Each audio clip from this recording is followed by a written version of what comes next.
the show, baby. Let's go. You know what? I didn't bring this up last week, which was Saturday. I should have, but it's never too late to hop on a West Coast bandwagon, Big Ben. Ooh. Should we call it Bush versus Harbaugh or USC versus Michigan? Like, if you look at the penalties, when Reggie Bush Here we was go. guilty of accepting money, amateurism, Yep. What'd you I did do? some research. USC vacated 14 wins, their national championship. They had to get rid of 30 scholarships over 3 years, and they had to disassociate themselves from Reggie Bush. Michigan, on the other hand, got a slap on the wrist. They didn't have to vacate any wins. There's no postseason bans, which USC got 2 years of postseason bans. All they got was Sharon Moore. What does he have to do? Does Sharon have to go to a class on what? Sign stealing? How not to enable it? Or what do you do?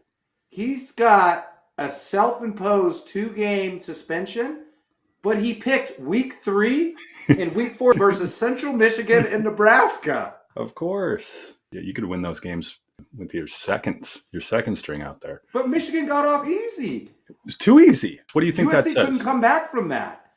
That could be true. Yeah. The last late era of USC, right? Leinart, Bush, hasn't been anything since. And I'm sure that Michigan's going to come back from not having their coach for 2 weeks pretty quickly.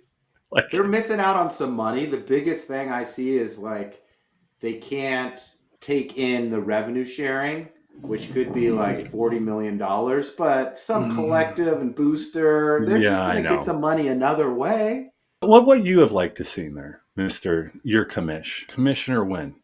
What would you have I don't like the vacating wins, get rid of the natty. I don't like that at all. I would like to see them lose some scholarships. Okay. And make the penalties a little bit more strict. Like, hey, you lose X amount of scholarships and you cannot compete in the college football playoff for 1 year. I would have been happy with that. Okay. So that you think that the crime would have fit the bill or the bill would have fit the crime? Yes. Given that. I agree. Feels like you're mad about USC not coming back. Well, you don't have any football teams to go watch now. No, I don't. You want to get into USC? You want to just go there? Let's get into it in a little bit. Let's get into the show. Hello and welcome to Big Ben and K-Win. Each week we broadcast live on YouTube. If you're watching this live right now, drop your comments below. If you catch us out on demand, drop your comments below. But if you're still not into the video podcast, I'm not sure why you wouldn't be. You can always download, listen, subscribe anywhere you get your podcast. I'm K-Win. He's Big Ben. We talked a little college football. We're talking a little bit more USC versus UW. We'll talk a little fantasy football and the NL West. Who's going to win it? Dodgers or Padres? Dun, dun, dun, dun, dun, dun. Have I already told you the story that I was down there when the Cougs beat USC at home? We had no business doing it. We ended up, I think, an interception late in the game sealed it. Oh, after New York, so it was 2011-ish? No, it wasn't after New York. Before? I'd have to go look at a timestamp photo. It's printed out somewhere, buried in one of my drawers. But how old are you? Was Drew Bledsoe playing? No. I think we had this run of quarterbacks with the Mike Leach area where it was like Connor Holiday, who's that? Teal. Like we had all these guys that threw for massive yards yet didn't do anything in the NFL. And it was one of those years, but we went down there and it was a lame game. It was like raining sometime. We ended up winning. And I think we looked around and people were in utter shock. They thought they had just lost to, Montana's School of Mines or something like that. They didn't even recognize WSU. But now I can't say that Lincoln Riley runs a top 20 program. No, I would agree. So what do you do? He runs, as the kids say, a midi program. They're a bunch of mids. Like, he's not the cream of the crop in the Big Ten. We talked about it last week. It's Penn State, it's Ohio State, it's Oregon, and then scratching that tier 1 is Indiana and Illinois. USC is somewhere in tier 2 or tier 3 land. I'm going to ask you this. I was playing golf with a buddy. He's a chiropractor, Kurt Rendell. He works with the Mariners, and he goes, you know what? And he's a UW guy. He goes, it's good to be known for something, meaning your program is known for something, meaning you're attracting top talent. And he said, UW is a DB school. It's a great DB school. Buda Baker, all these guys, Byron Murphy Jr. USC has lost their identity, haven't they? What are they? They're not producing quarterbacks at a high volume or like upper echelon quarterbacks anymore. Not wide receivers. They used to be a wide receiver school. Yeah. I guess the latest run has been wide receivers. What's the guy's name on Minnesota? Jordan Addison. He went to SC. Okay, go on. I'm just saying. There's not Jordan Addison doesn't allow you to identify as a wide receiver school. But they used to have like Keyshawn, Mike Williams, right? Dwayne Jarrett. Yep, exactly. Curtis Conway. They used to have a lot. They were the Ohio State of modern day, right? Where you had Ohio State has 6 guys playing in probably top 15 wide receivers. But my point being is Lincoln Riley's identityless. A program is known for nothing right now. In year 4, they're identityless. Okay. Not good. That's not good. So where do you go if you're Lincoln Riley? What do you start? I mean, you got to make a splash this year, or else, right? Or else you signed a 10-year contract, almost halfway into the deal. So here's my first question. USC is predicted 7.2 wins. Let's round that up to 7.5 wins this year, regular season. Does UW win more or less games than USC? I don't know. Who's USC's quarterback? Returner? Jaden Mayava. Okay. We haven't seen enough tape on him. But Lincoln does produce quarterbacks that put up numbers.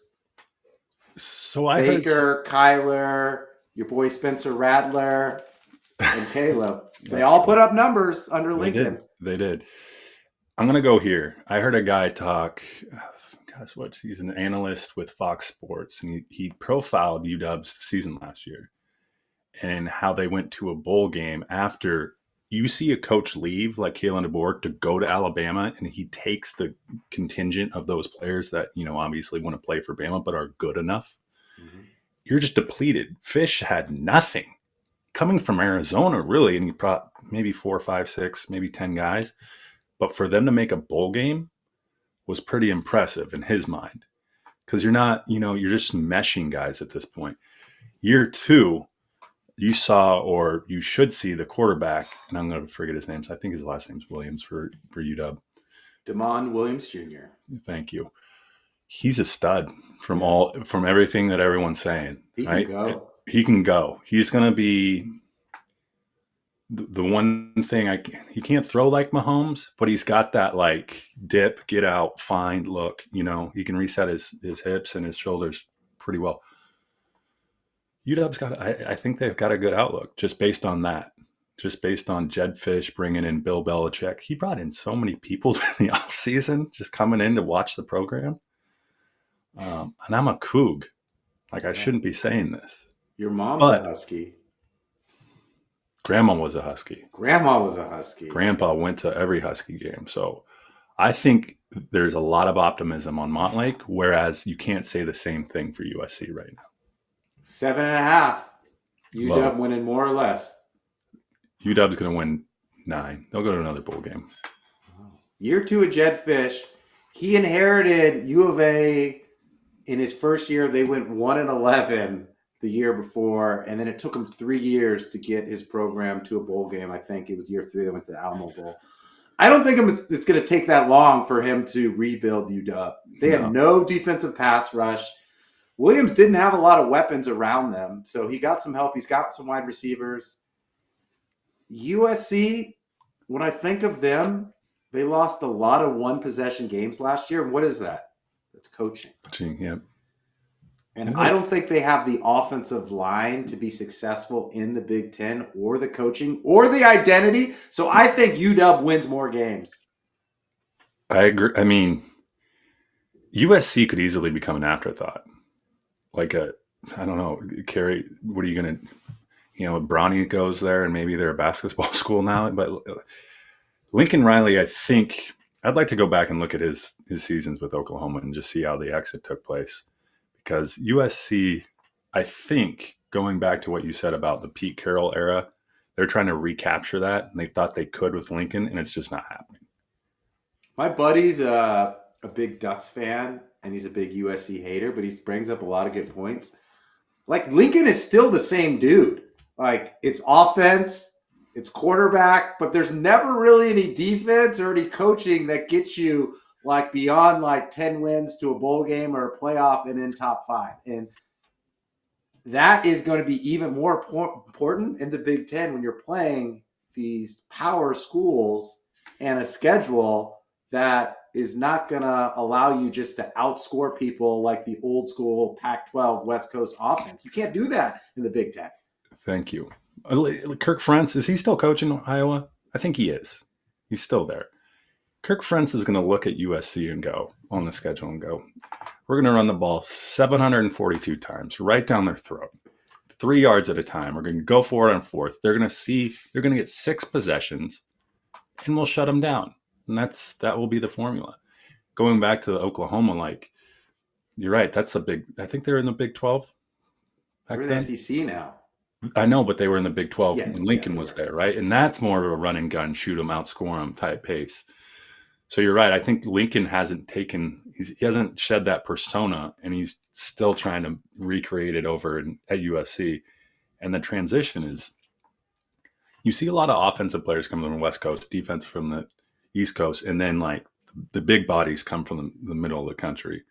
And I just don't think Lincoln can recruit. Probably he's got to find someone that can recruit for him on defense. Like you said, they're just not good, frankly. So. And also the West Coast is missing out on these tier 1 quarterbacks. Like Jaden Daniels went to LSU after A-State. CJ Stroud went to Ohio State. Ohio State's new starter, I had to look him up. He's from San Diego. Like these kids are getting away from the West Coast. They're going to an SEC or Big Ten school in the south of the Midwest. They're not going to USC. They're not going to UCLA. And that's ridiculous. They're getting Lanning's out recruiting freaking, Lanning shows up and he's like, I got this guy. And it's either Lanning or, another coach. He can sell. Lincoln Riley shows up and it's, it seems like Lanning's already got him outmarked, right? Yeah. And recruiting battles are no longer USC, Oregon, right? It's like Oregon versus or Ohio State, right? Those upper echelon teams. So recruiting's a factor too. Why isn't LA a pool? Like why aren't kids wanting to come to LA? For football, it's because they want, we talked about it, they want to get drafted. Like go and look at the last 5 drafts. It's Big Ten and SEC. And you said it all the time. Those players get drafted. They're on TV. They get drafted. They're on TV. They're playing bowl games. They get drafted. UCLA and USC are an afterthought. They're really not on TV that much. They're not winning. And why would I want to go somewhere where I can't prepare myself to get drafted? Yeah. And a lot of these guys, the last thing I'll say is a lot of these guys, you think about recruits, remember, you want access, you want your parents to become able to see you. Like LA is a long way away. They're outside of UCLA and USC, obviously the 2 big schools there, but there's nothing else, close, right? Yeah. And so you're asking to pull kids from Big Ten country to come play in what was Pac-12 country, right? And those stadiums in LA, now that it's not rocking with Bush and Leinart and Liddell White, like the stadium's pretty much, it's not empty, but it's pretty close. And that's probably recruits are like, why do I want to go and play in a stadium that's 60% filled when I can go to the South and we are the NFL team in Tuscaloosa or in Knoxville? Yep. It's like Varsity Blues. It is. Friday Night Lights. That's what it's like times 50 in these SEC schools. Yeah, Mississippi, like all those things. I agree. All right, let's move on to the next topic here. That's right, folks. This is a newspaper. Oh, my goodness. 400 million. Super team is sinking fast. The Dodgers. Last 30 days, well, they got to 500 because they swept the Padres, but they're 15-15. The Pods in the last 30 days are 18-12. It's going to go down to the end, Big Ben. San Diego, LA, Machado, Tatis, Ohtani, Betts, super team. Who's going to win the NL West? I think they acquired 7 guys, 8 guys. Their clubhouse is like guys don't even know where to sit at this point. Like they're just getting acclimated, right? As soon as they put those pieces together, you're going to have depth in a playoff series. You're going to have Mason Miller, who's lights out. The problem with Freddie Fermin is, we all know this, if you bring a new catcher into a rotation, it takes a little while to get used to him from behind the plate. But the Pods now, I think what they did is they created depth and they became a playoff team, right? Whereas I think the Dodgers are Ohtani, are Betts, Will Smith. Who else is there? Freddie Freeman, Freddie, Teoscar, Max Muncy. I could go on. It's a super team. They're good. It is all Ohtani because Betts has struggled, Teoscar struggled, Muncy's been out. The pitching staff has been like a revolving door. But I think they hit rock bottom last week. You know what the best medicine to get right is? A 4-game set in Colorado after sweeping the Pods. You said they hit rock bottom. Are they on their way up then? I think they are. Like, if we look at the Padres series, which the Dodgers just swept, Snell, Glasnow, and Kershaw pitched. Those are pitchers 3, 4, and 5 in their rotation. Yamamoto's 1. Ohtani's 2. They finally got the pitching staff healthy. Mookie is back. He's hitting better. Like, it's only going to be more help for Ohtani. Like, when they won last year and the last couple of years, it wasn't just the one-man show. Will Smith is having an all-star type of year. Freddie Freeman has been solid, but they need Teoscar and Mookie to hit. Like, their averages, their OPS, and their on-base and their slugging is all down. I think it's only up for the Dodgers, and I think that they are finally healthy. Their bullpen has been a bit of a struggle and a bit of a zoo as well. Everything that could have gone wrong did go wrong, and I think they dropped a 7-game lead. But that's okay. They're still got time. They're still in lead. You bring up the dream team. Do you remember when like teams were preparing to play the U.S., let's call it just the U.S. any given year in basketball, right? You'd hear about teams that had a shot, right? And it'd be the Paul Gasols of Spain and some other teams. I wouldn't call it that in regards, like, I wouldn't call the Dodgers the dream team. Now, probably close as any team's going to get or has gotten in the last decade in terms of putting together talent. But I think the Pods, while they're not a dream team, they're a good team. And they have depth. And you think about, I always think about in the playoffs, okay, Dodgers, Pods, going to a playoff scenario. Guys, high leverage, relievers, timely hitting, and, don't make any errors or mistakes. And I think they'll get there. Once the guys settle their derrieres in their seats in the clubhouse and they actually know the person next to them, I think the team will be better. Yeah. And I don't know if they were built.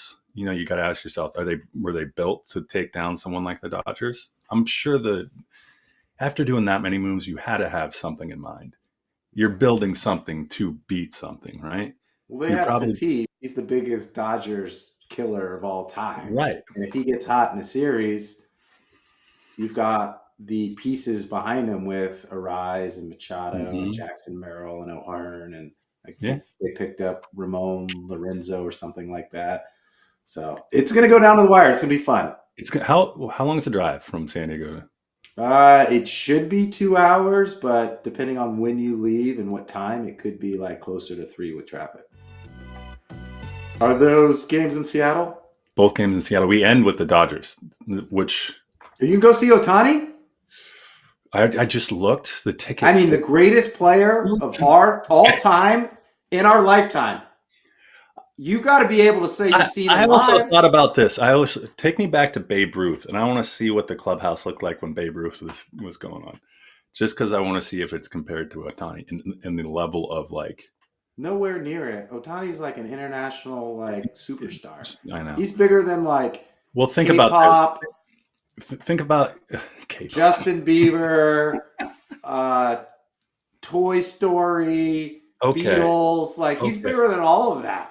I get it. The international appeal. And unfortunately, there's a lot of international people within Seattle. So tickets are already $100 to get in the door. So I don't maybe pull some strings. Maybe we'll go. Kennedy doesn't know who Ohtani is. Like if Kennedy was like, I like Ohtani, I'd go. You need to teach her who Ohtani is. The I greatest don't player of need all time. Let's go back to Babe Ruth. Everyone says he pitched, but he wasn't even really a good pitcher.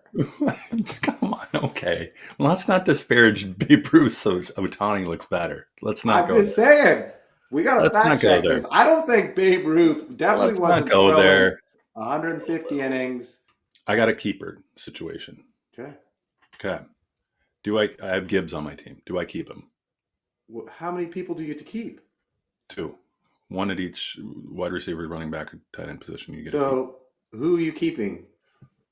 Well, that's my question is I have Gibbs. He's probably taking up 30% of my budget. Okay. But I'd have, I think, top 3 running back in. Wait, walk me through this. You got him on an auction, but then what is his value this year if you keep him? $62 and $200. So 31% roughly. And then my other dilemma was I have Jamison Williams. I think he's going to have a great wow, year. you're going all in on the Lions, bro. Well, that's the thing is I don't know if I should hedge. Stack. Yeah, I think you got to do it. Yeah. Double stack? Double stack. My other alternative there is Jacoby Myers. I think him and Gino are going to be really nice together. You're going to keep Jacoby Myers over Jamison Williams? No. Stack the Lions that big? God, I got to get a Lions hat now. Yeah, you do. Okay. You got to double stack that. There's no doubt. Go all in. Ben Johnson's gone, though. Ben Johnson's gone. All right, let's go to your rookie running backs. All right, I want to talk about rookie running backs, but the value you're going to get when you draft them in the upside. So everyone knows Aston Gentry is probably picked 10 through 14. So he's a first rounder in a 12-team league or an early second rounder. I like him. Second week. It's great. He's going to eat. Pete Carroll likes to run the ball, and we called it. He's beast mode part 2. He's going to feast in that offense. Gino does well off play action. I like the value of Genty. I will draft him if I can, and I think so should everyone else. Agreed. They were talking about him. He had 2 seasons at Boise State where he carried the rock over 300 times. Like, that's insane. He's built for it, right? The other thing they talked about, remember Trent Richardson? Yeah. Everyone thought he was built for it, and he just ended up risk reward. But I think Genty is a sure thing. And Pete Carroll your first year there, and you drafted a first-round running back, you're going to give him the ball a lot, or you're going to hear it from the fans. So... Or you're going to hear it from ownership. Davis, God, what's the combined age of the quarterback or the head coach and the owner? That's probably number one. They're up at like 160 between the two of them. The geriatric group. The geriatric Raiders. And then we've got Amarian Hampton for the Chargers. Same situation in that the Chargers used a first-round draft pick on a running back, so they are going to give him the ball. There is some concern because Najee Harris is there, split backfield, but Najee's got an eye injury. Amari's going like round 4. I think there is value there because, like Pete Carroll, Jim Harbaugh likes to run the ball. He does. I just don't know how much value you can get if Najee is healthy and producing. Well, I look at it this way. So I would amount like Najee to David Montgomery. And then Amari Hampton to he's not going to be Gibbs. Ooh, Gibbs-like. Right, Gibbs-like. But the other thing here too is the Bolts have spent so much money trying to get that offensive line up to a speed where Justin Herbert has some time. But I don't think you saw the Chargers go out and get a deep threat, so I don't think it's going to be a lot of play action, 6, it's Lad McConkey and Keenan Allen. Exactly. Slants, right? Just they're going to team slants. And Amari Hampton's going to, the only thing, there's not a deep threat, right? So everyone's playing kind of probably 6, 7, maybe 8 in the box. That offensive line, and Slater already went down. So that limits some value there. You brought up a good point about Gibbs. Because even if he does share the backfield with Najee, I mean, he still could get to the house like 6 or 7 times. He could be explosive in the right weeks. I think it's worth a gamble in like round 4 or 5. I definitely don't think you should get him anything earlier than that. Yeah. I mean, he could be one of those guys that, sneaks when you're drafting and no one really, let's call it the older set that maybe are distracted by a lot of other things going on in their life and don't realize that Amari Hampton is probably starting running back. You might be able to get him in like round 6, and then he's a keeper for a year or 2. Absolutely. Then there's a guy who shot up the draft board, Trayvon Henderson in New England. Last week, he was probably like round 10, round 11. They got him right now in round 6 or 7. It's a crowded backfield. You got Ramondre Stevenson, you got Antonio Gibson, you got Trayvon. At some point in the middle of the draft, you got to take a risk when the reward could reward you with a game-changing running back who could win your league. I think you got to draft this guy if you can. I don't know. Don't. And here's why. I think the Patriots want to win now. And they think they have the personnel at this point to do so. I think Ramondre Stevenson is a pretty decent NFL running back. Antonio Gibson maybe out of the backfield. I don't think they're going to put Trayvon Henderson in unless the season's... He'd be like a September call-up, I think, in terms of getting any carries. You know Ray Davis out in Buffalo? Like, he showed well when he got out there. I think he'll be like a Ray Davis. Like, they'll bring him in, when the game's out of hand or they're sitting both the other guys. I don't think the Patriots risk having a rookie out there and coughing up the ball early in the season where they lose games, momentum, and it's Vrabel, right? I think Vrabel's going to go with the guys he trusts. Agree with that. But also think you should draft him in the handcuff situation, because if one of those guys go down, Ramondre's been hurt a lot. And he's hurt now. If one of those guys go down, he could put up some big-time numbers. He's explosive. He's got great vision. Yeah, draft in Ramondre. That offense, if one of those guys go down, he could be a top 15 back. Go round like 7, 8, like back-to-back, or round 7, 10, something like that.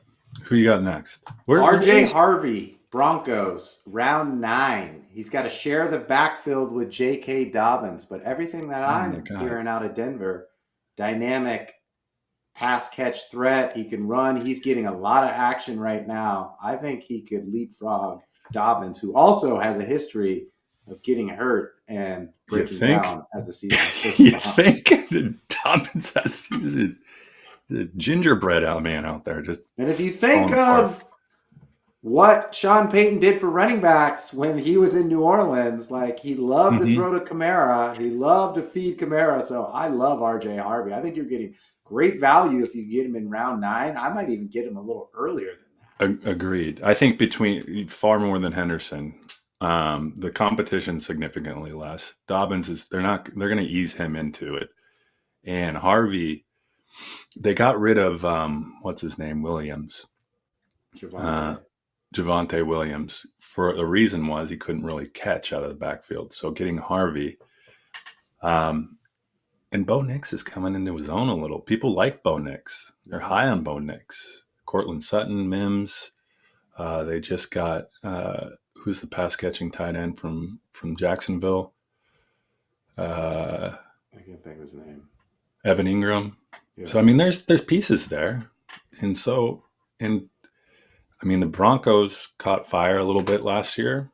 They don't have to worry about Russell Everyone Wilson. thought they were in trouble when they loaded all that money on Russ and they got out of Russ, but it's 2 years later? And if anything, that organization has to build around cheap players. Like, they got to build around, like the RJ Harveys, the rookies they got to develop. So he'll get every opportunity, I think, more so. And they got a great defense in Denver, too. They do. Agreed. Our Broncos will bring him into the jurisdiction. I might like Harvey more than I like Amari Hampton, to be honest. Well, that's what I meant when I started. I was like, value at the draft pick and the upside. Yeah, Harvey's going to be more of like if Hampton goes in the first 3 rounds, okay, who c'est la vie. But if Harvey's sitting around in like round 7, 8, I'm intrigued. Don't tell anyone that. pick him up for we're a not in couple the bucks. same leagues anymore. I know. I opted out. Sleepers. Right. It's okay. But don't opt out of this podcast. Should we wrap up here? Let's get out of here. At Big Ben KWin _ at Big Ben KWin _ anywhere you get your social media. That's X, that's TikTok, that's Threads, that's Instagram, that's Facebook. If you are an audio podcast, don't forget to download, listen, subscribe, and 5 stars anywhere you get your podcast. Watching live or on demand, drop your comments below. Following us online, drop your comments. So you are our resident bilingual person on this podcast, right? Here's the deal. I took Spanish all 4 years in high school. Okay. I could speak it to, Destinos? Everyone must know Destinos. Yeah, Destinos was the telenovela that you had to watch. Oh, I was into it. That's how you learned. But yet I was so good that, and how they give you like the ropes, certain departments get you ropes if you're that, the science and engineering or whatever it may be. I got the Spanish rope. When you graduated? Yes, major credibility. We had a lot of Hispanic population. They announced me as the Spanish student of the year or whatever. Oh, just. You got a Silver Slugger Award for language. For language, I did. Silver Spanish Award. So what is carita mean? I don't know if carita is actually a word, is it? Oh, it's a nickname. Cara is face. Oh, there you go. Small face. Baby face. That's what the Giants call Devers. Carita. Oh, I like it. Okay. I got you. Slang's not taught. But I'm from the barrio, so I get the slang. You're just more grammatically correct with your Spanish, but I'm in the Spanish streets. I'm a granjero. When we were in New York, I was in East Harlem salsa dancing.